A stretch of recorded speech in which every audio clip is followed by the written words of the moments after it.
على سيدنا مولانا محمد وبارك وسلم صلاة وسلام عليك سيدي يا رسول الله والله حيلة وانت وسيلة أدركني يا حبيب الله رب اشرح لي صدري ويسر لي أمري واحلل عقدة من لساني يفقهوا قولي। দেখো বাবু সিফাতিস সালাত, ঠিক আছে, বাবু সিফাতিস সালাত। দেখো নামাজের সিফতের বর্ণনা, ঠিক আছে। সিফতুর শাই মানে কি? দখুলুর শাই। শর্তুর শাই মানে খারিজুর শাই। সিফাতুস সালাত মানে আয় দাখিলুস সালাত, অর্থাৎ নামাজের ভিতরে যে যে ফরজ ওয়াজিব আছে এগুলা নিয়ে এখন বর্ণনা করবে। এর আগে শর্ত নিয়ে বর্ণনা করছে, নামাজে দাঁড়ানোর আগে কি কি জিনিস পবিত্র হতে হবে, কি কি জিনিস আবশ্যক, ওগুলা চলে গেছে। বিসমিল্লাহ। ধরো ফারাইদুস সালাতে সিত্তাতুন, নামাজের ফরজ কয়টা? 6টা। 1 নম্বর হচ্ছে আত-তাহরিমাতু, কি তাহরিমা। 2 নম্বর হচ্ছে ওয়াল কিয়ামু, মানে তাকবীরে তাহরিমা ফরজ, কিয়াম করা কি ফরজ। ওয়াল কিরাআতু, কি করা? কিরাআত পাঠ করা।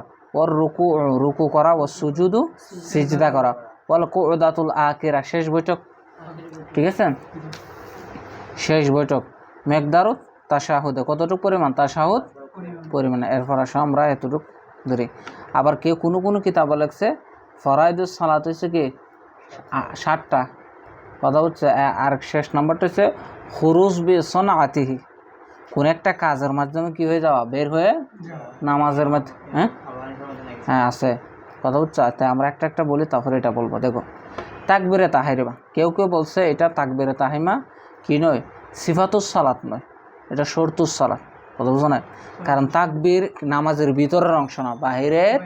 কারণ তাকবীর দিয়ে তুমি নামাজে ঢুকতেছো, কথা বুঝো না। আবার কেউ বলছে যদিও এটা কি দেখতে লাগে কি বাহিরে, তবে তাকবীর ছাড়া কি হবে না, নামাজ শুদ্ধ।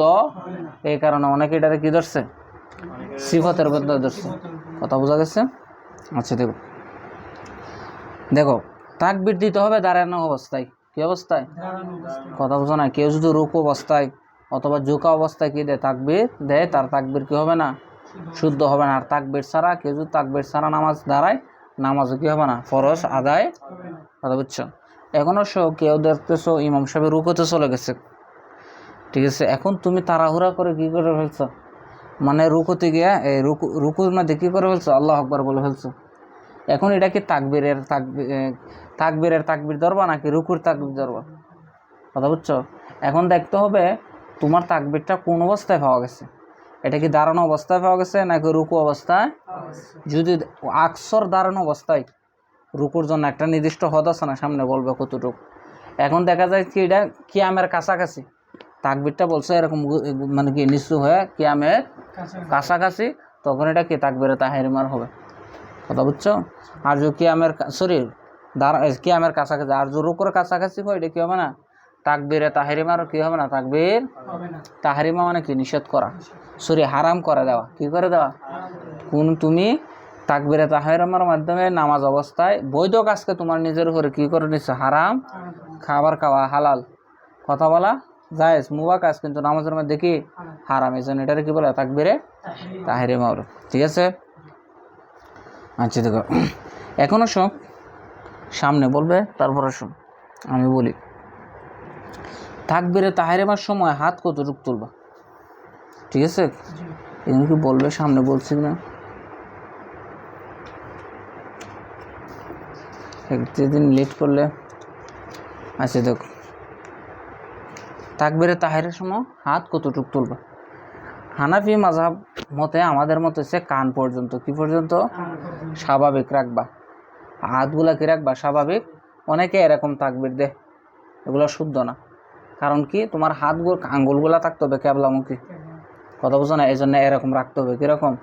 আর কানের লতি পর্যন্ত রাখবে বৃদ্ধাঙ্গুল। কোন আঙ্গুল? বৃদ্ধাঙ্গুল গিয়ে কি লাগবে, কানের লতি পর্যন্ত এরকম লাগবে। কানের লতির কাছাকাছি নিলেও হয়ে যাবে, লাগাটা কি না শর্ত। ইমাম শাফি বলে বুক এই কাঁধ বরাবর। কি বরাবর? কাঁধ বরাবর। আমরা বলি না মহিলার ক্ষেত্রে কি দিতে হবে, কাঁধ বরাবর, আর পুরুষের ক্ষেত্রে কানের লতি বরাবর, কথা বুঝছো। আচ্ছা দেখো এরপরে এসে কিয়াম, কি নামাজ দাঁড়িয়ে পড়া কি ফরজ, কেউ শুধু বিনা কারণে, কি কারণে? বিনা কারণে নামাজ দাঁড়িয়ে না পড়ে চেয়ারে বসে কিংবা মাটিতে বসে পড়ে, তার নামাজ হবে না। দেখো আসলে কিন্তু চেয়ারে বসে নামাজ পড়া আজও জায়েজ নাই, কথা বুঝো নাই? কারণ আল্লাহ রসুল বলছে কেউ শুধু দাঁড়িয়ে নামাজ না পড়তে পারে সে বসে পড়বে, কথা বুঝো নাই? বসে না পড়লে শুয়ে, চেয়ারের কথা তো নাই, কথা বুঝো নাই? এমনকি ফিকহের কিতাবে এমন আছে কেউ যদি দাঁড়াতে অক্ষম হয় না, শুধুমাত্র কি তাকবীরে তাহরিমাটা দিতে কি পারে, কথা বুঝো না? দাঁড়িয়ে তাকবীরে তাহরিমাটা দিতে পারে, তারপরও দাঁড়িয়ে তাকবীরে তাহরিমা দিয়ে তারপরে বসে যাবে, কথা বুঝো নাই? মানে যতটুক দাঁড়ানো তার জন্য কি সম্ভব ততটুক সে কি করবে, দাঁড়িয়ে আদায় করবে। এক, আবার এমনও আছে মাসালা যে দেখো মানে সে নিজে নিজে দাঁড়াতে পারতেছে না, তে হাতে লাঠি নেবে, কি নেবে? অথবা দেওয়ারে ধরবে, সিরিয়াস দেওয়ার আমরা আশেপাশে জানাল থাকে না, অথবা খাদেম যদি থাকে খাদেমের কাঁধে ধরে হলে কি করবে, দাঁড়িয়ে নামাজ, কথা বুঝো না? এটি মাসালা সঠিক। কেউ যদি কি 2 জানু হয়ে বসতে না পারে, এরকম 4 জানু হয়ে বসবে, তারপরে বসে নামাজ পড়ে, কিন্তু চেয়ারে বসে কি নাই নামাজ পড়া কি হবে না? এখন আমরা আধুনিক যুগে আছি, আধুনিক মাসালা মনে করি, আসলে এরকম কি নাই, চেয়ারে বসে। হ্যাঁ, একবারে তোমার যদি ডাক্তারে বলে, কথা বুঝো না, তোমার যে ডাক্তারে পরামর্শ দেয় আপনি রুকু সেজদা বসে করতে পারবেন না, দাঁড়িয়ে করতে পারবেন না, আপনাকে চেয়ারে বসে কি করতে হবে, নামাজ আদায়। যদি ডাক্তার তবিব হাজেক বিজ্ঞ ডাক্তার বলে, তাহলে সে চেয়ারে বসে নামাজ পড়তে পারবে। তারপরেও কিন্তু কিয়াম করতে হবে, রুকু সেজদা করবে বসে, কিন্তু দাঁড়ায় কি করতে হবে, কিয়াম, কথা বুঝো না? কিয়াম ফরজ, বুঝা গেছে? এই ফরজ বল কেরাত, ঠিক আছে? কেরাত আসে, কেরাত পড়াও কি ফরজ। এখন কেরাতের মধ্যে 2টা অংশ, একটা হচ্ছে সূরা ফাতিহা আর একটা কি জম্মে সূরা, মানে আরেকটা সূরা মিলানো। এখন সূরা ফাতিহা ফরজ নাকি অন্য সূরা মিলানো ফরজ, এটা নিয়ে ইখতিলাফ আছে।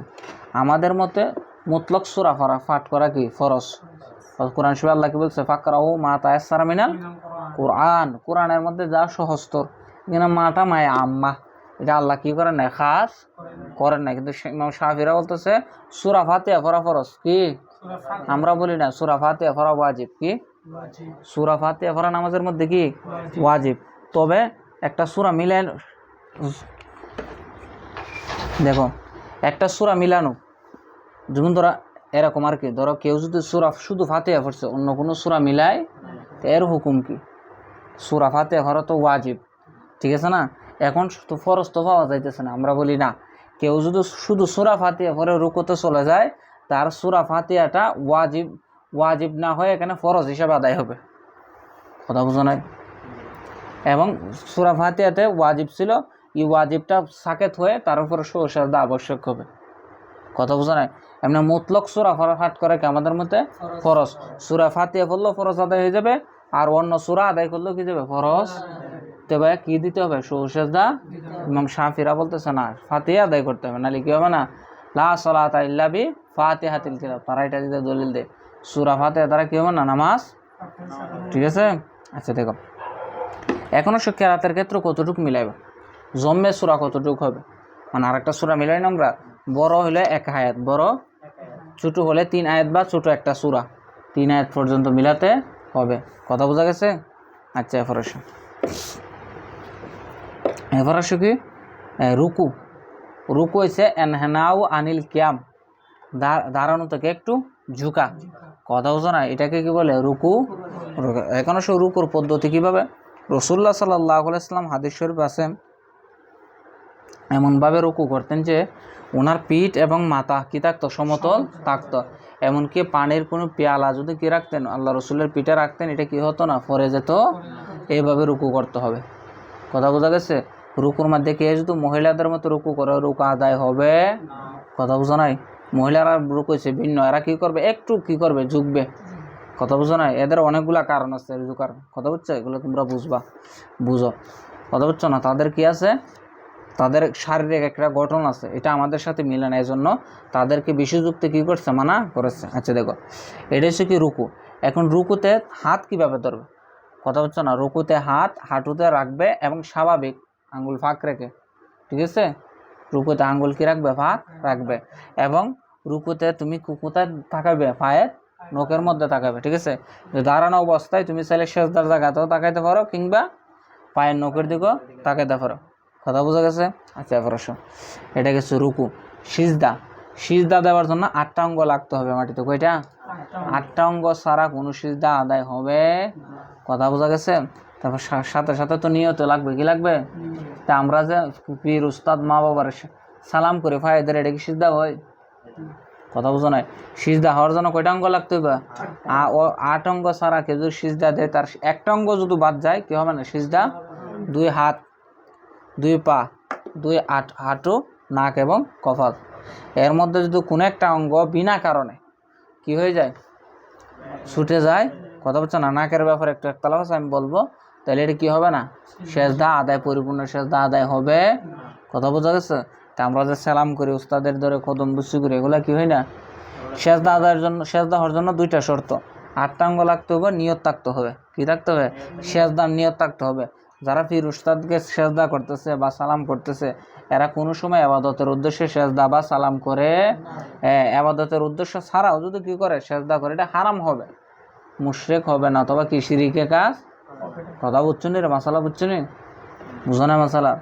কেউ কোনো মুরিদ যদি কোনো পীরের সেজদা করে, কিংবা কোনো পীরে যদি নিজের সেজদা লয়, এবং পীরে যদি মনে করে আমি আবাদতের নিয়তে সেজদা করে, পীরও কাফের, মুরিদও কাফের। যদি তাজিমান হয় কি হবে না? কাফের, হারাম কাজ হবে। কি হবে? কারণ সেজদাতে তাহিয়া আমাদের মতো হারাম, ইসলাম আমাদের শরীয়তে কি হারাম। এখন এরাই অনেকগুলা দলে, তোমাদেরকে আমি আগে বলছিলাম এরকম, যেমন আদম আলাইহিস সালাম সেজদা নিছে না? ঈসা আলাইহিস সালাম কি নিছে? সেজদা নিছে। প্রথম কথা হয়েছে ওনাদের শরীয়তে আমাদের হুকুম কি হবে না? হুকুম কায়েম হবে না, 1। 2 নম্বর কথা হয়েছে আদম আলাইহিস সালামকে সেজদা দিছে জান্নাতে। কই দিছে? আমরা আছি কোন জায়গায়? দুনিয়াতে। জান্নাতের বিধান দুনিয়াতে কায়েম হবে, 1।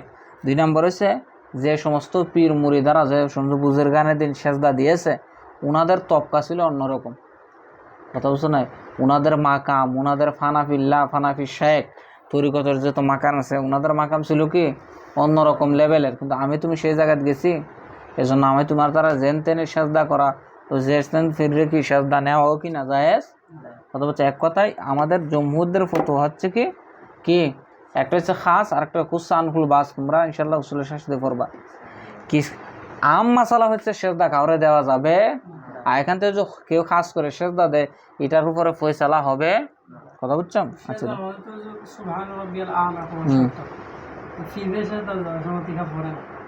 এরান না জানে, আমি তো সেজদাবাজি কোনো সময় দিছি না। ওনারা কোন দোয়া পড়ে এরান সুবহানা রাব্বিয়াল আলা পড়া শর্ত না তো? সুবহানা এটা যায় যাচ্ছে, কদম বুঝে যাচ্ছে। সুবহানা রাব্বিয়াল আলা শর্ত না তো? এটা তো তাসবিহ। এটা বুঝছো না? এমনি সেজদা দিলে হয়ে যাবে। কথা বুঝো না? আচ্ছা দেখো, আচ্ছা এটা গেল কি সেজদা। কথা বুঝছো? তো এই দিকে তাকাতে, বসার সময় কোন দিকে তাকাবে? নিজের কুরের দিকে, ঠিক আছে? আর সেজদা দিবে, প্রথমে সেজদার মধ্যে লাগবে কি নাক, তার পরে লাগবে কি কপাল। কথা বুঝো না? এবং হাতগুলা থাকবে এক সোজা, একদম মিলিত অবস্থায়, ঠিক আছে?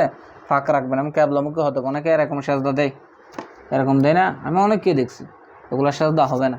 তো তোমার হাত কোন দিকে চলে গেছে? সেজদা ক্যাবলামুখী আছে? ক্যাবলামুখী নাই, এজন্য হাত সোজা রাখতে হবে। এবং এদিকে বৃদ্ধাঙ্গুল এই খান, এই দুই নাকের এই বরাবর থাকবে। কথা বুঝছো? বুঝছো নি? আর সেজদার সময় তাকাই দেবো তোমার কি নাক বরাবর। কথা বুঝছো? এটা হচ্ছে সেজদার সঠিক নিয়ম। কথা বুঝছো না? আচ্ছা দেখো, তারপর হ্যাঁ, ফাওয়ার আঙ্গুল 10 আঙ্গুল রাখা সুন্নত, কমপক্ষে 3 আঙ্গুল রাখা ওয়াজিব, ঠিক আছে? 1 আঙ্গুল রাখা ফরজ। কোনো কারণে যদি 1 আঙ্গুলও না থাকে নামাজ হইতো না। 1 পা ওয়াজিব তরক হবে, সেজদা দিতে হবে। কথা হচ্ছে না? 2 পা মিল্লা বাজি, 2 পা মিল্লা 3 আঙ্গুল হইতে। হ্যাঁ, কথা বুঝছো? অনেকে বিশেষ করে যারা কি সুগিতে নামাজ পড়ে, সেজদা দিলে পা 3 হাত উপরে উঠে যায়, নামাজ হবে না। মসজিদে তো আছে, বাঙ্গাল রাতে বুঝে না। আচ্ছা দেখো, এই কথা বুঝছো? এতটুকু বুঝছো তো? এবার কোদায় আকেরা, শুনো, কোদায় আকেরা শেষ বৈঠক কি আমাদের 4 রাকাত নামাজ বলো অথবা যত রাকাতি নামাজ পড়ো, বৈঠক কটা থাকে? 2টা। যদি কেউ যদি 8 রাকাত নামাজ পড়ে, শেষ যে যে ধরো 8 টাকা থেকে যেটা বসবে এটা বলবে কি কোদায়ে আখের, আর বাকি গুড়াকে বলবে কোদায়ে আউয়াল, কোদায়ে সানি, কোদায়ে সালেস। ঠিক আছে, তুমি 8 টাকার নামাজ পড়া যেত নফল নামাজ, প্রতি 2 রাকাত পর উঠে যাবে আর কি, বাদ সমস্যা নেই তো। হ্যাঁ, টান টান উঠে যাবে যত রাকাত পর তোর এরকম। হ্যাঁ না, তারাবি তো তারবিয়াতুন, তারাবি মানে তুই বিশ্রাম, 4 রাকাত পর বিশ্রাম নিবা, 8 টাকাত পড়বো কিন্তু না, হবে না, সুন্নতে মুতাওয়ারিসা, বুঝছো? আচ্ছা, এটা মাসালার সামনে আসলে বলবো। আচ্ছা দেখো, এদিকে তাকো, কি বলছিলাম, কুদায়ে, এদিকে তাকো। কেউ যদি 2 রাকাতে না বসে দাঁড়িয়ে যায়, তাহলে সে যদি শেষে কি দেয়, সেজদা হয়ে যাবে। কিন্তু কুদায়ে আখেরার মধ্যে না বসলে, কি বলছি, 4 রাকাতের মধ্যে বসে নাই, দাঁড়িয়ে গেছে, যদি 5ম রাকাতের সেজদা না দেয়, যদি এর আগে যে স্মরণ হয়ে বসে যাবে, বসে সালা কি করবে, সেজদা দিয়ে নামাজ আদায় করলে নামাজ আদায়। কথা বোঝা গেছে? মাসালা বুঝছো? ধরো কেউ একজন 4 রাকাতে বসছে, এখন সে মনে মনে মনে করতেছে এটা কয় রাকাত, 2 রাকাত, কথা বুঝো নাই, সে দাঁড়ায় গেছে। এখন দাঁড়ানোর পরে সূরা খাতার ধরো আরো লম্বা হয়ে পড়তেছে আর কি, অথবা ফরজ নামাজে কি করতেছে, মনে মনে আলহামদুলিল্লাহ পড়তেছে বা 3 তাসবিহ পরিমাণ পড়তেছে, দাঁড়ায় আছে, এরপরে রুকু করছে, সেজদা যাবে, এই মুহূর্তে স্মরণ হয়েছে, আরে আমি তো 4 রাকাত থেকে কি করেছি, 4 রাকাত থেকে দাঁড়িয়ে ওই সময়ের মধ্যে বসে যাবে, বসে কি করবে, সেজদাতে নামাজ শেষ করে নামাজ আদায়। আর যে 5ম রাকাতের সিজদা দিয়ে ফেলে নামাজটা নফল হয়ে যাবে, আর 1 রাকাত মিলে 6 রাকাত পূরণ করে দেবে। শুধু তাশাহুদ বলবে, শুধু তাশাহুদ পড়বা, ঠিক আছে? আচ্ছা দেখো, কোনটা বুঝি নাই, একই মাত্রা না, মানে ধরো মাগরিব নামাজ 3 রাকাত বলতেছে তো, একই তো, 4 রাকাতের সেজদা দেওয়ার না আগে কি করে ফেলবে, দিলে না 5 রাকাত কেন বাজে, 5 রাকাত নামাজ আছে, ওই 4 রাকাতের সেজদা দিবে, সালাম ফিরাই ফেলবে। বুঝছি, তুমি আমার আগে বলো 5 রাকাতের না কোনো নামাজ আছে তো, 4 রাকাতে শেষ করবে, ঠিক আছে? 5 রাকাত নামাজ নাই, তুই তো 1 রাকাত মিলাইতেছে, 6 রাকাত করবে, বুঝছো? আচ্ছা দেখো, বুঝছো নি রে, কুদায়ে আখিরা। এখনো সে আরেকটা ফরজ আছে, এটা হচ্ছে আল খুরুজ বি সনাআতিন, কোনো কাজের মাধ্যমে কি যাওয়া, বের। কথা বুঝছো? বাহারে শরীয়তে এরকম আছে, ধরো তুমি তাশাহুদ পর্যন্ত পড়ে ফেলছো, ফরা ভূমিকম্প শুরু হয়েছে, এখন তুমি এটা দূর মারছো, নামাজ হয়ে যাবে, কারণ তাশাহুদ পর্যন্ত তোমার কি গেছে, আদায় হয়ে গেছে, এবং কোন একটা কাজের মাধ্যমে নামাজ শেষ করছো। হ্যাঁ, সালাম দিয়ে ফিরানোটা কি সুন্নত না, সরি ওয়াজিব, কি ওয়াজিব। এখন ওয়াজিব তরক করে ফেলছো না, দূর দিয়ে মারছো, আরে শুনো না রে, ওয়াজিব তরক হয়েছে না, এখন ওয়াজিব সরদার আর মহল আছে, এই জন্য এটা মাল কারাহত যায় যাবে, কথা বুঝছো না, নামাজ হয়ে যাবে কিন্তু কারাহত। অথবা ধরো কেউ কি করলো, মানে তাশাহুদ পরিমাণ বসার পরে মানে হঠাৎ করে সে কি করে ফেলছে, উযু ভেঙে গেছে, কথা বুঝো না, কি তারপরে কি যাবে, নামাজ, কথা বুঝো নাই, কথাও নামাজ হট্টাশি মেরে দিছে, এক কথা যত দুনিয়াবে কাজ আছে, যে কোনো একটা কাজ হয়ে গেলে নামাজ, হ্যাঁ, না না সালাম ফিরাবে না, তাশাহুদ পরিমাণ ফললেই হবে, পড়তেই তাশাহুদ পড়ার পর দোয়েমা সূরা পড়ে নাই, সময় নাই, সরি দুরূদ শরীফ পড়ে না, দোয়েমা সূরা পড়ে, এর ভিতরে এরকম কাণ্ড হয়ে গেছে, নামাজ হয়ে যাবে, কথা বোঝা গেছে? আচ্ছা দেখো, এরপর আসো, হু আল্লাহ করে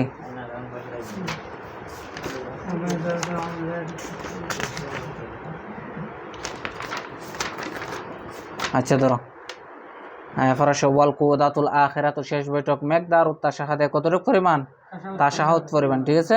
আচ্ছা দেখো, ওমা যাদা আলা যালিকা ফাহুয়া সুন্নাতুন, তাশাহুদ পরিমাণ বসার পরে বাকি যেগুলা হলো দুরূদ শরীফ, দোয়া সূরা, এগুলা কি সুন্নত, কথা বুঝছো? আচ্ছা দেখো, আচ্ছা দেখো, এখনো সব হয়ে যাবে। দেখো, ওয়াইজা দাখালা রজুল ফি সালাতিহি কাব্বারা ওয়া রাফা ইয়াদাইহি মা তাকবীর। ওয়াইজা দাখালা রজুল, যখন কোনো পুরুষ, রজুল মানে মুসল্লি, প্রবেশ করবে, ফি সালাতিহি, তার নামাজে, কাব্বারা, সে কি করবে, তাকবীর দিবে, ওয়া রাফা ইয়াদাইহি, এবং তার হাত তুলবে, মা তাকবীর, কার সাথে, তাকবীরের সাথে, আল্লাহ, তাকবীরের সাথে সাথে, কে যদি বলে আল্লাহু আকবার, পরে এটা কি হবে না, সুন্নত আদায় কথা না। তাকবীরের সাথে সাথে কি তুলতে হবে, হাত, অথবা হাত লামা ফেলছে এরপরে কিছু আল্লাহু আকবার হবে, কথা বুঝছো? নামাজ শুদ্ধ হয়ে যাবে কিন্তু সুন্নত আদায়, কথা বুঝছো? আচ্ছা দেখো, কেউ যদি হাতও তুলে না বাজে, শুধু বলছে আল্লাহু আকবার হয়ে যাবে। প্রথম তাকবীর শর্ত, তাকবীর এরপর আসো ওয়াকাব্বারা ওয়ারফা ইয়াদাই মা তাকবীর হাত্তা ইউহাজিয়া বিবাহামাইহি শাহমাতাই উজনাইহি। শাহমাতা মানে কি কানের লতি, কি বলে শাহমাতাই উজনান কানের লতি, বেহামা মানে কি বুড়ি আঙ্গুল আর কি বৃদ্ধাঙ্গুল। এই বৃদ্ধাঙ্গুলটা কই নেবে, কত ইউহাজি মানে কি বরাবর করবে, ঠিক আছে? এরকম এরকম, ঠিক আছে? ঠিক আছে, এরকমও করবা না বাজি, আমার আঙ্গুল কোন দিকে থাকতে হবে, কেবলামুখী থাকতে হবে, ঠিক আছে? এবারে সব কলা বুদ্ধা মিনাত তাকবীর, ঠিক আছে? ইমাম আজম বলতেছে তাকবীরের জন্য আবশ্যক আল্লাহু আজাল, ঠিক আছে? অথবা আল্লাহু আযামু আও রহমানু আকবারু আজজাহু ইনদা আবি হানিফা রাহমাতুল্লাহি আলাইহি ওয়া মুহাম্মদ, ঠিক আছে? তরফানের মতে কেউ যদি আল্লাহু আকবারের জায়গায় আল্লাহু আজাল বলে, অথবা আল্লাহু আযাম বলে, অথবা রহমানু আকবার বলে, তাহলে কি যাবে, তাকবীর শুদ্ধ হয়ে যাবে। মশলা বুঝছো? আর কোনদিন শুনছো এটা? হ্যাঁ শুনছো? কি বলছে, আল্লাহু আকবার বলছে জায়গায় কি বলছে, আল্লাহু আজাল, অথবা কি আল্লাহু আযম, অথবা রহমান আকবর, কি যাবে, তাকবীর শুদ্ধ। কেউ যদি শুধুমাত্র বলে আল্লাহ বলে, আকবার আর বলে, তারপরেও শুদ্ধ হয়ে যাবে, কি যাবে? কিন্তু কেউ যদি শুধু আকবার বলে আল্লাহ বলে, তাহলে কি হবে না, শুদ্ধ, কথা বুঝছো? অথবা কোনটা না বলাই তো উত্তম, কেউ যদি বলে ফেলে হয়ে যাবে আর কি, কেউ বলে ফেললে হয়ে যাবে, কথা বুঝছো? ইচ্ছাকে তো ছেড়ে দিলে হবে না, দেখো বাজি এরপর কথা বুঝছো? এক কথায় যে সমস্ত সিফত দ্বারা আল্লাহর মহান বোঝায়, মহত্ব বোঝায়, ওই সমস্ত সিফত দ্বারা আল্লাহ নামের সাথে যুক্ত করে কি করতে হবে, তাকবীর। কেউ যদি বলে আল্লাহুম্মা, আল্লাহুম্মা হবে, আল্লাহুম্মা মানে কি ইয়া আল্লাহ, অথবা লা হাওলা ওয়ালা কুওয়াতা ইল্লা বিল্লাহ, অথবা লা ইলাহা ইল্লাল্লাহ, এই জাতীয় শব্দ দ্বারা কি হবে না, তাকবীর হবে। অথবা বিসমিল্লাহির রহমানির রহিম, তারপরে কি হবে না, তাকবীর। এটা দোয়া, এগুলো আল্লাহর মহত্ব বোঝাচ্ছে, কথা বোঝা গেছে? আমি বুঝছেন রে? আচ্ছা এবার আসো, ভালো করে বুঝো, কারণ তোমার জিজ্ঞেস করবো হুজুর আপনার তো জামিয়াত পড়েন, মানে আমি বলে সুবহানাল্লাহ ফেরা রুকুতে গেছি গা, বুঝনি কি কইবা, মানে সুবহানাল্লাহ কই আমি তাকবীর মেঁধে ফেলছি, বুঝনি? এগুলো হইতো না, তাকবীর দেখো কোনটা ইমাম আজমের মতো আর কি। দেখো ইমাম আবু ইউসুফকে বলতেছে অকালা আবু ইউসুফা লা ইয়াজুজু ইল্লা ইয়াকুল আল্লাহু আকবার আও আল্লাহুল আকবার, বলতেছে ইমাম আবু ইউসুফ বলতেছে আল্লাহ আকবার ছাড়া, অথবা আল্লাহুল আকবার ছাড়া, মানে আকবার মধ্যে আলিফ লাম দিছে আর কি, অথবা আল্লাহুল কাবীর, এই তিন জাতীয় শব্দ ছাড়া তাকবীরে তাহরিমা কি হবে না, শুদ্ধ। কথা বুঝেছে? অবশ্যই ফতো এটার উপরে, ফতো কোনটার উপরে, ইমাম আবু তরফানের মতো, ঠিক আছে? না আবু ইউসুফ এবং ইমাম আজম, দেখো ইংদা আবি হানিফা ওয়া মুহাম্মদ।